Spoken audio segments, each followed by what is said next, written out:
Assalamualaikum dan salam Ramadan Karim. Jom kita bermuhasabah dan bertafakus sebentar, menggaris bawahi setiap nikmat dan hikmah di sebalik apa yang sedang kita lalui. Kita teladani setiap inti pengajaran dan kita pedomani setiap isi kejadian. Usah berhenti belajar kerana alam tidak pernah berhenti mengajar. Percayalah, setiap inci kesenangan dan kepayahan itu adalah ujian mengukir keimanan. Kita tidak mungkin tahu bagaimana rasanya masin kalau kita tidak pernah merasainya. Begitulah jua, kita tidak pernah tahu betapa manisnya iman kalau kita tidak pernah diuji dan teruji. Tidakkah kita merasa begitu tenang ketika kita menyedari bahawa cabaran yang kita sedang lalui ini jauh lebih ringan berbanding dengan cabaran yang dilalui oleh para Nabi dan Rasul? Justru berdamailah dengan diri, selimuti takdir ini dengan sifat sabar, syukur dan redha. Jadilah seperti lebah. Lebah hanya teruja mengetuk pintu kebaikan dan keindahan bunga walaupun berada di tempat sampah. Usah menjadi seperti lalat. Lalat hanya teruja mengais kebusukan sampah walau berada di taman bunga. Oleh kerana itu, tidak akan ubah nasib kita sebelum kita mengubah cara kita berfikir, cara pandang kita dan jiwa kita, walaupun sejuta kasih menghadiri hidup kita. Kalau kita bersifat lalat, maka yang dicari hanyalah keburukan. Hanya yang bersifat lebah sahaja akan menemukan kebaikan. Sekarang, tanya diri kita sendiri, saat pandemik ini datang dalam hidup kita, adakah kita berkarakter seperti lebah atau berkarakter seperti lalat? Tuan dan puan, ketika kita merasakan bahawa ujian ini sebesar kapal, maka percayalah, rahmat Allah itu seluas lautan. Jadikan PKP ini sebagai perubahan kepada positif dan jadikan Ramadan ini sebagai bulan mensuci jiwa, mengagung Yang Maha Esa. Kita punya dua pilihan. Pertama, jangan bertafakur mencari hikmah kalau kita ingin terus menjadi lemah. Kedua, bertafakurlah dengan hikmah kalau kita mendambakan bahagia. Tepuk dada, tanya iman kita. Yang sudah tu sudah, kita ubah. Insya-Allah, hidup pasti lebih indah. Assalamualaikum warahmatullahi taala wabarakatuh dan selamat sejahtera. Saya Profesor Dr. Farida Zuraina Muhammad Yusof, Dekan Fakulti Sains Gunaan UiTM Shah Alam. Di sini ingin berkongsi sedikit pengalaman, tips bagaimana kita mendapatkan masa yang berkesan sepanjang tempoh bekerja dari rumah untuk tempoh PKP. Jadi yang pertama, kita hendaklah ada senarai things to do untuk setiap hari. Apa yang perlu kita lakukan dulu dan prioriti setiap tugas kita. Jadi sebaik saja bangun daripada tidur, kita sembahyang, kita sarapan dan masak terus untuk hari tersebut. Jadi apabila pukul 8, kita mula boleh terus bekerja dan fokus untuk kerja kita. Bagi yang mempunyai anak kecil dan anak yang ramai, apabila break pukul 10 hingga 10.30 tu, suapkan anak-anak tu. Ya, anak-anak ni bila dia kenyang, dia tak kacau kita dah. Jadi bantuan daripada suami dan adik-beradik yang lebih besar diperlukan ya untuk membantu melihat anak-anak ini sewaktu kita mempunyai kuliah secara online dengan pelajar-pelajar kita. Yang keduanya, hendaklah kita sentiasa positif ya, berfikiran positif semasa kita menempuh saat berada di rumah sepanjang tempoh PKP. Yakinlah dengan berada di rumah kita memutuskan rangkaian jangkitan COVID-19 ini, wabak ini akan lenyap satu hari nanti insya-Allah. Jadi yang ketiga, banyakkanlah bersedekah ya, memberi bantuan kepada orang miskin dan yang memerlukan. Ya, kerana memutuskan rangkaian jangkitan COVID-19 ini, wabak ini akan lenyap satu hari nanti insya-Allah. Jadi yang ketiga, banyakkanlah bersedekah ya, memberi bantuan kepada orang miskin dan yang memerlukan. Ya, kerana dengan bersedekah, dengan memberi bantuan kepada orang yang lebih susah pada waktu ini, dia akan menjadikan kita lebih tenang ya, dan kita lebih tenang dan bahagia. Ya, sebab yakinlah setiap kebaikan yang kita buat akan kembali kepada diri kita dengan segala bentuk kebaikan. Jadi itu saja yang ingin saya kongsikan. Stay safe, stay healthy. Assalamualaikum warahmatullahi wabarakatuh. Saya ingin berkongsi sedikit tentang sesi perkongsian atas talian yang rata-rata dijalankan oleh semua institusi pengajian tinggi pada ketika ini disebabkan oleh COVID-19. Di dalam kegarahan kita untuk menjalankan kuliah atas talian, perlu diingatkan bahawa para pelajar kita berada dalam pelbagai situasi. Ada yang menghadapi kesukaran untuk mendapatkan akses internet dan sebagainya, dan juga ada juga yang tidak ada masalah. Walau bagaimanapun, di antara salah satu tips yang saya rasa bagus untuk kita amalkan adalah di mana pensyarah perlu merakam kuliah mereka atau dikenali sebagai pre-recorded video, dan rakaman ini bolehlah kemudian dihantar kepada para pelajar sebelum sesi perkuliahan diadakan, di mana para pelajar boleh rujuk pada video tersebut dan diulang beberapa kali sebelum sesi masyarakat dengan pelajar. Namun begitu, tidak perlu mengadakan sesi tersebut secara sangat panjang. Setiap satu rakaman video boleh dilihatkan kepada 5 minit sahaja, supaya pelajar boleh muat turun video tersebut dengan senang. Pada masa sama, dalam sesi perbincangan, pensyarah boleh menggunakan apps yang mudah seperti WhatsApp ataupun Telegram, di mana pensyarah boleh just menggunakan teks ataupun menggunakan rakaman suara untuk menyampaikan ataupun untuk berbincang dengan para pelajar berkenaan dengan rakaman video yang telah diberikan sebelum ini. Saya rasa itu sahaja buat masa ini. Kita berjumpa di lain kali. Terima kasih. Assalamualaikum warahmatullahi wabarakatuh. Salam Ramadan. Apa khabar tuan-puan? Saya doakan tuan-puan berada dalam keadaan sihat, sejahtera, biarpun kita berada dalam satu wilayah yang belum pernah kita lawati, iaitu PKP. Tuan-puan, PKP kali ini adalah puasa kena penuh atau peluang kutip pahala. Pagi ini ingin saya kongsikan satu formula mudah MSER untuk kita mencipta Ramadan yang cemerlang. M yang pertama adalah matlamat. Apakah kita telah membina satu matlamat yang jelas untuk kita capai Ramadan ini? Misalnya ingin 2 kali khatam Al-Quran. Kedua, tuan-puan, S, iaitu strategi. Kenal pasti, senaraikan langkah-langkah kaedah sesuai untuk dilaksanakan. Misalnya, penyusunan jadual harian, surah-surah untuk dibaca. Yang ketiga, A, iaitu aksi. Inilah peringkat paling penting, beraksi bukan sekadar jadi saksi. Maka lakukan setiap tindakan yang dirancang, alaminya, laluinya dengan penuh semangat dan disiplin. Dan yang keempat, R, iaitu refleksi.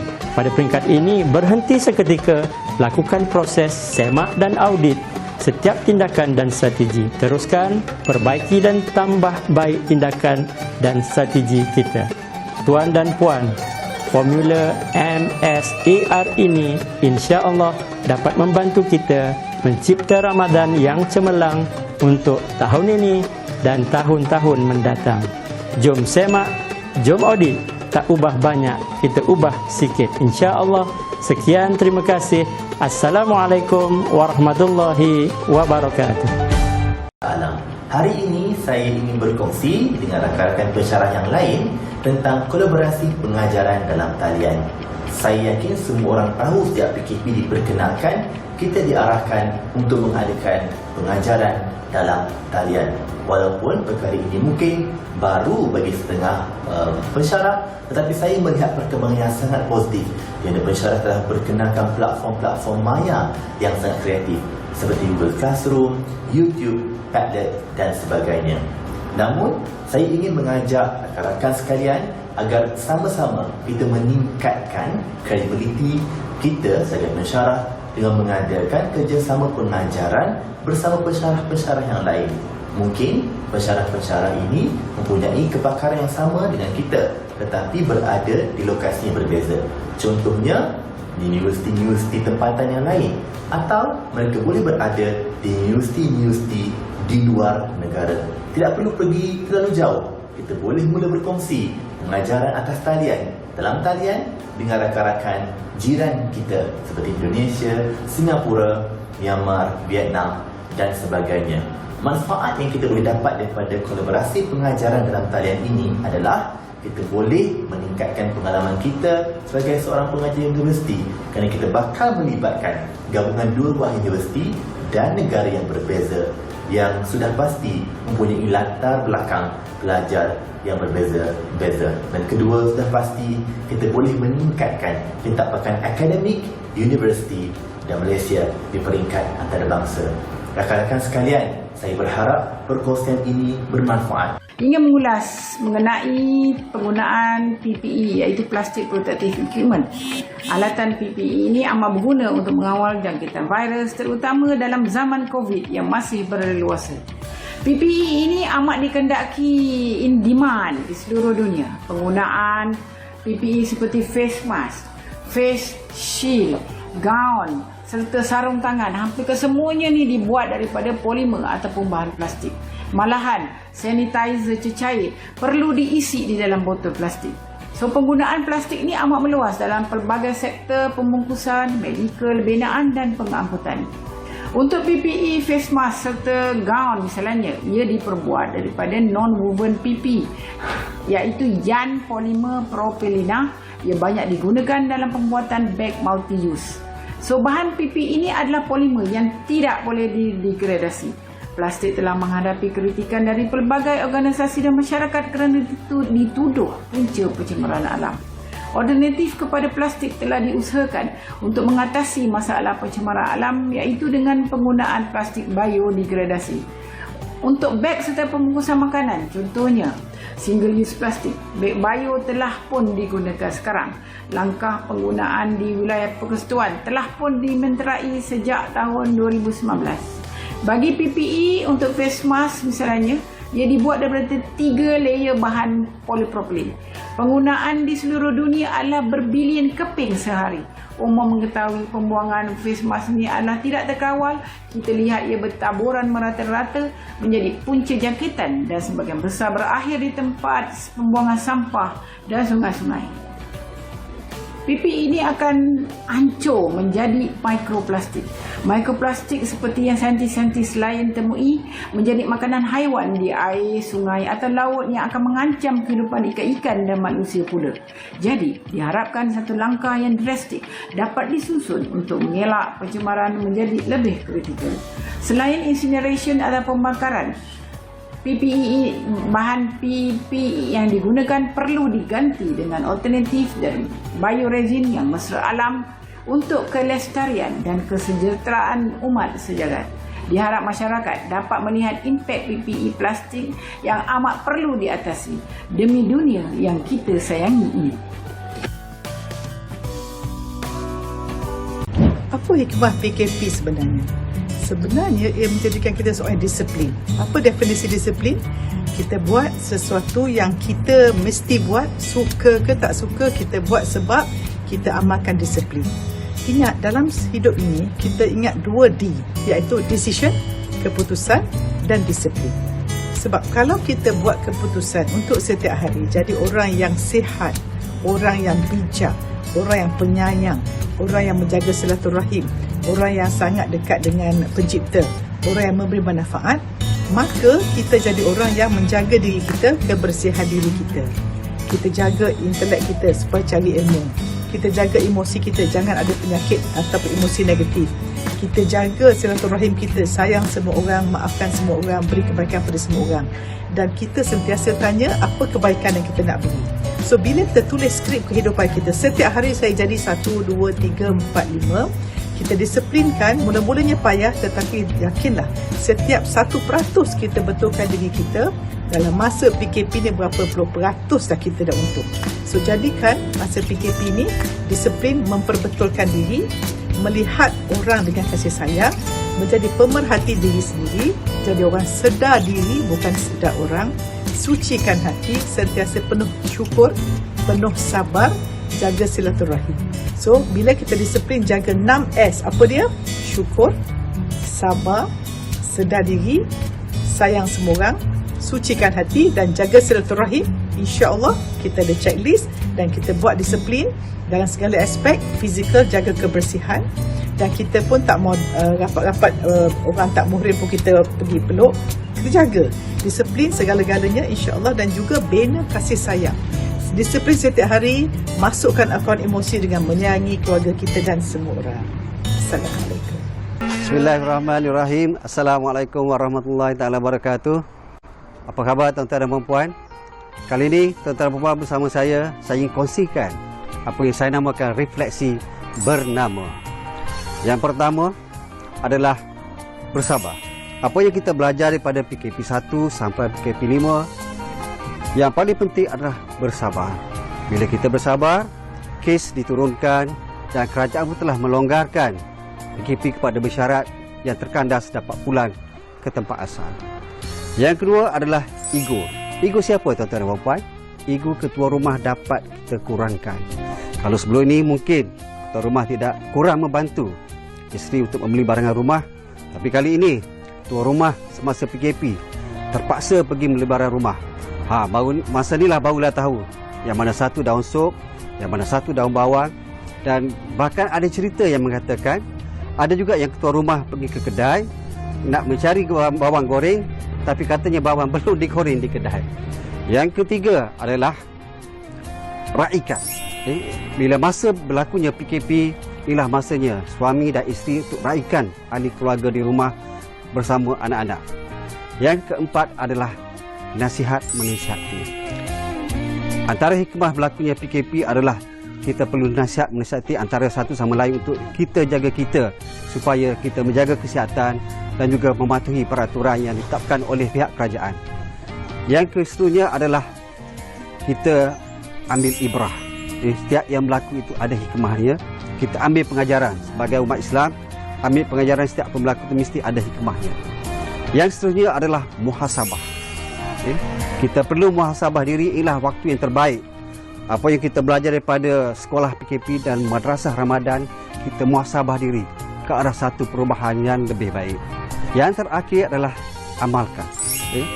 Kita menuju akhir Ramadan, tak lama lagi akan menyambut Hari Raya. Jadi amalkanlah segala ilmu yang kita belajar di sepanjang sekolah PKP dan madrasah Ramadan. Kita amalkan kehidupan kita ke arah satu perubahan. Jika kita tidak merubah diri kita, siapa lagi akan merubah diri kita? Kullu amin wa antum bi khair. Salam Aidilfitri daripada saya, Dr. Muhammad bin Ismail. Assalamualaikum warahmatullahi taala wabarakatuh. Assalamualaikum warahmatullahi wabarakatuh. Kita berada di penghujung Ramadan, kita berada di ambang Syawal. InsyaAllah kita akan sambut Aidilfitri tak lama lagi dan Ramadan pun dah nak pergi tinggalkan kita. Tuan-tuan, puan-puan, saudara-saudara yang dikasihi sekalian, ada orang kata tak boleh balik raya kampung tahun ni, maka tak raya lah kita. Kita check, kita buat check, semak checklist. Raya sebenarnya tak semestinya balik kampung. Raya bukanlah waktu untuk kita menziarahi pusara ibu bapa ataupun kaum keluarga kita. Hari raya sebenarnya bukan waktu untuk bermaaf-maafan. Bukan waktu untuk bersalam-salaman. Hari raya bukan waktu untuk ziarah menziarahi. Hari raya bukanlah untuk kita melarang tukar baju, tukar ganti pagi petang, baju baru, baju lain-lain, set lain-lain, contoh. Tapi sebenarnya hari raya adalah satu syariat. Kita raikan dia, patuh syariah dan patuh sunnah. Masih boleh beraya, don't worry. Walaupun suasana berbeza, mungkin hari raya tahun ni kita raya dengan lebih tepat menepati syariah dan menepati sunnah. Sebab ada benda yang kita tak boleh nak buat, kita buat waktu lain sepanjang tahun, insya-Allah. Tuan-tuan, selesai ini kasih sekalian, yang disyariatkan malam raya kita bangun qiyamul lail. Itu yang disunahkan oleh Rasulullah. Yang kedua, bangun pagi kita bayar, menyambut hari raya ni ialah berkaitan dengan membayar zakat fitrah. Kita perlu bayar zakat fitrah dan kita bertakbir daripada maghrib, masuk maghrib malam raya sampailah kepada solat sunat hari raya. Mandi sunat pagi raya, kita mandi sunat hari raya, makan dulu dekat rumah sikit, lepas tu pergi solat sunat. Solat sunat pun kat rumah tahun ni ayah jadi imam, ya. Kemudian abang long jadi tok khatib, baca khutbah cantik, ya, kita buat kat rumah kita. Pakai baju baru untuk mengikut sunnah, bukannya nak tunjuk kat orang. Kemudian kita doakan agar amalan kita diterima. Lafaznya yang Rasulullah ajar, taqabbalallahu minna wa minkum. Yang kita duduk sebut maaf zahir batin, cantik juga. Itu tradisi budaya kita untuk memohon kemaafan antara satu sama lain. Tuan-tuan dan puan-puan, insya-Allah sambut raya kena teruskan dengan rohnya yang sebenar dan mengikut patuh syariah dan patuh sunnah. Mudah-mudahan selamat Hari Raya, minal aidin wal faizin. Maaf zahir batin, taqabbalallahu minna wa minkum.